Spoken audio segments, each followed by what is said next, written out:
ಶ್ರೀ ಗುರುಭ್ಯೋ ನಮಃ. ಹರಿ ಓಂ. ಇಂದು ಚಾತುರ್ಮಾಸ್ಯ ವ್ರತ ಅಂತ ವ್ರತಗಳಲ್ಲಿ ಅತ್ಯಂತ ಶ್ರೇಷ್ಠವಾಗಿರತಕ್ಕಂತಹ ವ್ರತ. ಆ ವ್ರತವನ್ನು ಆಚರಿಸಿ ಆ ವ್ರತಾಚರಣೆಯಲ್ಲಿ ತಮ್ಮನ್ನು ತಾವು ತೊಡಗಿಸಿಕೊಂಡು ಮುಂದಿನ ಜನ್ಮದಲ್ಲಿ ನಾರದ ಮಹರ್ಷಿಗಳಾಗಿ ಪ್ರತಿನಿತ್ಯ ಪರಮಾತ್ಮನ ನಾಮಸ್ಮರಣೆಯನ್ನು ಮಾಡ್ತಕ್ಕಂಥವರಾದರು ಅಂತ ನಾವು ಕೇಳಿದ್ದೇವೆ. ಅಂತಹ ಚಾತುರ್ಮಾಸ್ಯ ವ್ರತ ದೀಕ್ಷೆಯನ್ನು ತೊಡುವಾಗ ಆರಂಭದ ದಿನ ನಾವು ತಪ್ತ ಮುದ್ರಾಧಾರಣೆ ಮಾಡಿಸಿಕೊಳ್ಬೇಕು. ವೇದದ ಒಂದು ಮಾತಿದೆ, ಅತಪ್ತ ತನೂ ನತ ಧಾಮೋ ಅಶ್ನುತೆ. ಶರೀರ ಅನ್ನುವುದು ತಪ್ತವಾಗದೇ ಹೋದರೆ ಅವನು ಧಾಮ ಮೋಕ್ಷಕ್ಕೆ ಹೋಗಲಾರ, ಸಾಧನೆ ಮಾಡಲಾರ ಎಂಬುದಾಗಿ ವೇದ ಹೇಳುತ್ತದೆ. ಹಾಗಾದರೆ ಮುದ್ರೆಗಳನ್ನು ಹಾಕಬೇಕು ಅಂತಾದರೆ ಅದು ಮುದ್ರೆ ಮೊದಲು ಹೋಮ ಮಾಡಿದ ಅಗ್ನಿಯಲ್ಲಿ ಕಾಯಿಸಬೇಕು.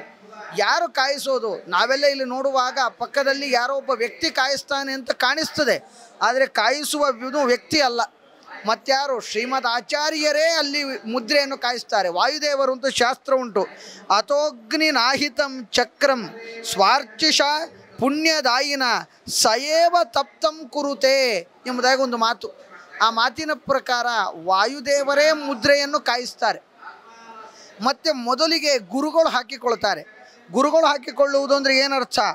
ಗುರುರು ಭೂತ್ವ ಸಯೇವ ಸತಾಂ ಭುಜೆ ಧಾರಯತಿ ಮುನೀನ ಮಧ್ವರೂಪದೃಕ್ ಎಂಬುದಾಗಿ ಪ್ರಮಾಣ ಶ್ಲೋಕ ಇರುವುದರಿಂದಾಗಿ ಮಧ್ವಾಚಾರ್ಯರೇ ಗುರುಗಳ ಒಳಗಡೆ ಇದ್ದು ಗುರುಗಳಿಗೆ ಹಾಕ್ತಾರೆ.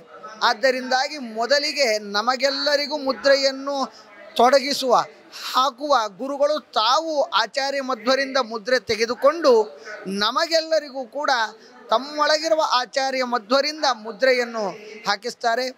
ಆದ್ದರಿಂದ ಗ್ರಾಹಯತ್ಯಪಿ ಸುದರ್ಶನ ದ್ವಯಂ ಎಂಬುದಾಗಿ ಹೇಳಿದಂತೆ ಆಚಾರ್ಯ ಮಧ್ವರು ತಾವಿದ್ದಾಗ ಎರಡು, ಒಂದು ಆಷಾಢ ಏಕಾದಶಿ ತಪ್ತ ಮುದ್ರಾಧಾರಣೆ, ಮತ್ತೊಂದು ಶಾಸ್ತ್ರ ಅದನ್ನು ಉಪದೇಶ ಮಾಡುತ್ತಾ ಇದ್ದರು. ಈಗಲೂ ಕೂಡ ಇಲ್ಲಿ ಮಂತ್ರಾಲಯ ಪ್ರಭುಗಳು ಆ ಶ್ರೀಮದ್ ಆಚಾರ್ಯರ ಏನು ದಿವ್ಯ ಭವ್ಯವಾಗಿರತಕ್ಕಂತಹ ಪೀಠ ಇದೆ, ಆ ಪೀಠದಲ್ಲಿ ಅವಿಚ್ಛಿನ್ನವಾಗಿ ಬಂದ ಒಂದು ಪರಂಪರೆ ಅಂತ ಹೇಳಿದರೆ ಪದ್ಮನಾಭ ತೀರ್ಥರು, ನರಹರಿ ತೀರ್ಥರು, ಮಾಧವ ತೀರ್ಥರು, ಅಕ್ಷೋಭ್ಯ ತೀರ್ಥರು, ಜಯತೀರ್ಥರು, ವಿದ್ಯಾಧಿರಾಜರು, ಕವೀಂದ್ರ ತೀರ್ಥರು, ವಾಗೀಶ ತೀರ್ಥರು, ರಾಮಚಂದ್ರ ತೀರ್ಥರು ಆದಿಯಾಗಿ ಮುಂದೆ ಬಂದು ಸುಧೀಂದ್ರ ತೀರ್ಥರ ಕರಕಮಲ ಸಂಜಾತರಾಗಿ ರಾಘವೇಂದ್ರ ತೀರ್ಥ ಶ್ರೀಪಾದಂಗಳವರು ಈ ಪರಂಪರೆಯಲ್ಲಿ ಬಂದರು.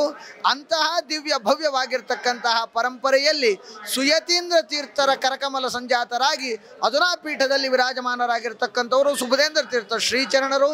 ಅವರು ಕಲ್ಯಾಣ ನಗರದ ಸಮಸ್ತ ಭಕ್ತರ ಮೇಲೆ ವಿಶೇಷವಾಗಿ ಪ್ರೀತಿ, ಆ ಪ್ರೀತಿಯಿಂದ ಮಂತ್ರಾಲಯದಿಂದ ನಿನ್ನೆ ದಿಗ್ವಿಜಯ ಮಾಡಿ ಅಲ್ಲಿರ್ತಕ್ಕಂತಹ ಮಂತ್ರಾಲಯ ಪ್ರಭುಗಳಲ್ಲಿ ಇಷ್ಟು ಜನ ಭಕ್ತರಿಗೆ ಅನುಗ್ರಹ ಮಾಡಲು ಸುಖ ಪ್ರಾರ್ಥನೆ ಮಾಡಿ ಧಾವಿಸಿ ಭಕ್ತರ ಮೇಲಿನ ಕಾರುಣ್ಯದಿಂದ ಓಡೋಡಿ ಬಂದಿದ್ದಾರೆ. ಇಂದು ಬೆಳಗಡೆ ಚತುರ್ಯುಗಮೂರ್ತಿ ಬ್ರಹ್ಮಕರಾರ್ಚಿತ ಮೂಲರಾಮಚಂದ್ರ ದೇವರ ಪೂಜೆ, ಅದೇ ರೀತಿ ಶಯನೀಯ ಏಕಾದಶಿ ಅಂತ ಕರೀತಾರೆ.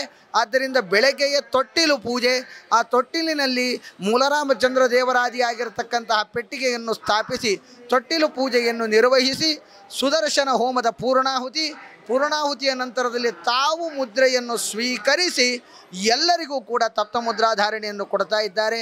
ಇಂತಹ ತಪ್ತ ಮುದ್ರಾಧಾರಣೆಯನ್ನು ಸ್ವೀಕಾರ ಮಾಡಿರ್ತಕ್ಕಂತಹ ನಾವೇ ಧನ್ಯರು. ಯಾಕೆ ಅಂತ ಹೇಳಿದರೆ ಇಂದು ನಾವು ತಪ್ತ ಮುದ್ರಾಧಾರಣೆಯನ್ನು ಯಾರಿಂದ ಪಡೆದಿದ್ದೇವೆ ಅಂದರೆ ಸುಬುಧೇಂದ್ರ ತೀರ್ಥ ಶ್ರೀಚರಣರ ಅಂತರ್ಯಾಮಿಯಾದ ಸಾಕ್ಷಾತ್ ಶ್ರೀಮನ್ ಮಧ್ವಾಚಾರ್ಯರಿಂದಲೇ ತಪ್ತ ಮುದ್ರಾಧಾರಣೆ ಪಡೆದಿದ್ದೇವೆ ಅಂತ ವಾದಿರಾಜರ ಮಾತು. ಆದ್ದರಿಂದಾಗಿ ಅದನ್ನು ಪಡೆದಿರತಕ್ಕಂಥ ನಾವೇ ಧನ್ಯರು ಅಂತ ಹೇಳ್ತಾ ನನ್ನ ಮಾತನ್ನು ಮುಗಿಸ್ತೇನೆ. ಶ್ರೀಕೃಷ್ಣ ಅರ್ಪಣಮಸ್ತು.